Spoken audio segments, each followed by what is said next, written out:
हज़रत सैयदना सिद्दीक़ अकबर की ज़िंदगी, आपकी हुज़ूर से वफ़ा, आपने जो खिलाफत के 2.5 साल किए उसके अंदर से कुछ फूल चुनकर एक गुलदस्ता बनाने की कोशिश की। अब आपके वो अक़वाल जो उम्मत मुस्लिमा के लिए क़यामत तक मिनारा नूर हैं, उनकी कुछ बातें।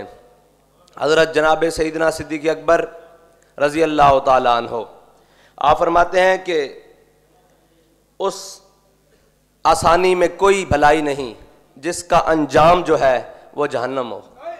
फरमाया उस आसानी में कोई भलाई नहीं जिसका अंजाम जहन्नम हो। और आप फरमाते हैं उस परेशानी से कोई डर ही नहीं, उस परेशानी की कोई बुराई ही नहीं जिसका अंजाम जन्नत हो।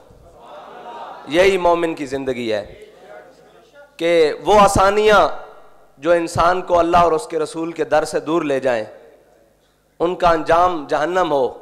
उन आसानियों की मोमिन को ज़रूरत ही नहीं है। और वो परेशानियाँ जो मोड़ कर हुजूर के दरबार की तरफ ले जाएं और दर रसूल पर ले जाएं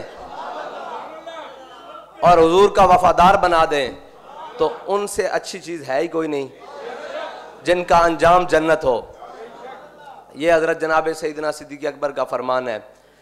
और हमारे कायद ने यही बताया कि जनाब आराम और सुकून और ऐश को छोड़कर जो ज़िंदगी हुजूर के नाम पर वक्फ हो जाए वही ज़िंदगी है, वही जन्नत है, वही इस दुनिया में भी खैर है और आखिरत में भी खैर है।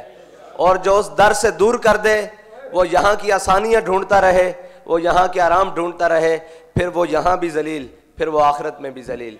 फिर के गली गली तबाह, ठोकरें सबकी खाए क्यों, दिल को जो अकल दे खुदा, फिर तेरी गली से जाए क्यों।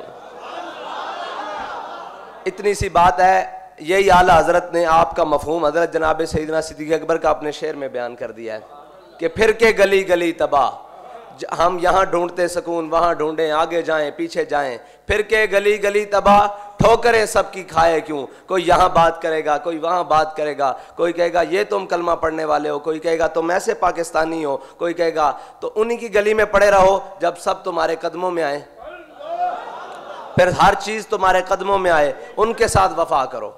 हज़रत जनाब सैयदना सिद्दीक़ अकबर, इस उम्मत में आप वाहिद हैं जिनको क़यामत के दिन जन्नत के 8 दरवाज़ों से बुलाया जाएगा। बाकी क़यामत के दिन जो जाहिद होगा, आबिद होगा, उसे तकवा के दरवाजे से बुलाया जाएगा, ज़ुहद के दरवाजे से बुलाया जाएगा। जो सखी होगा उसको सखावत के दरवाजे से बुलाया जाएगा। जो मुजाहिद होगा उसको जिहाद के दरवाजे से बुलाया जाएगा। जन्नत के 8 दरवाजे हैं, 8 दरवाज़ों से बैक वक्त सिद्दीक़ अकबर को बुलाया जाएगा। हर दरवाज़ा ये ख्वाहिश करेगा कि आप इधर से तशरीफ़ ले आएँ।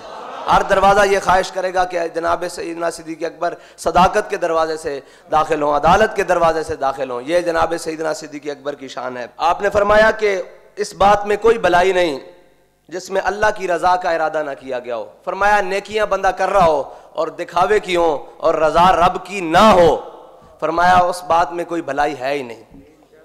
और फरमाया उस माल में कोई भलाई नहीं जिस माल में से रब की राह में खर्च ना किया जाए। उस बात में कोई भलाई नहीं जिस बात में अल्लाह ताला की रज़ा शामिल ना हो। और उस माल में कोई भलाई नहीं जिस माल से अल्लाह ताला की राह में कोई खर्च ना किया जाए। और फरमाया जिसकी जहालत उसकी बुर्दबारी पर गालिब आ जाए, उस शख्स के लिए भी कोई भलाई नहीं।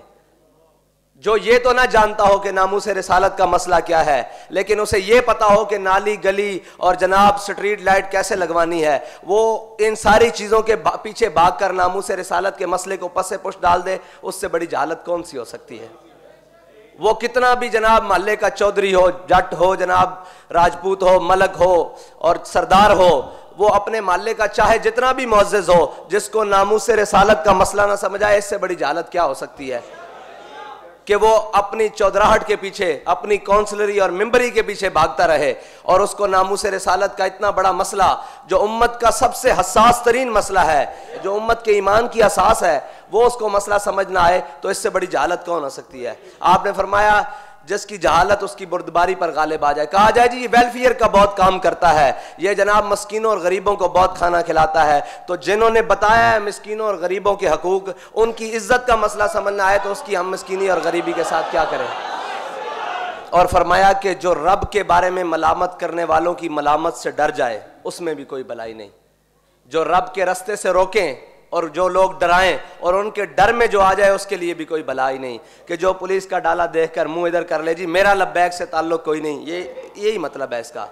मेरा दीन से ताल्लुक कोई नहीं, मेरा नामूस रिसालत से कोई ताल्लुक नहीं। जनाब मैं हुजूर के दीन का खादिम नहीं हूँ, मैंने जनाब कलमा सिर्फ ज़बान से पढ़ा है, दिल का नहीं पढ़ा।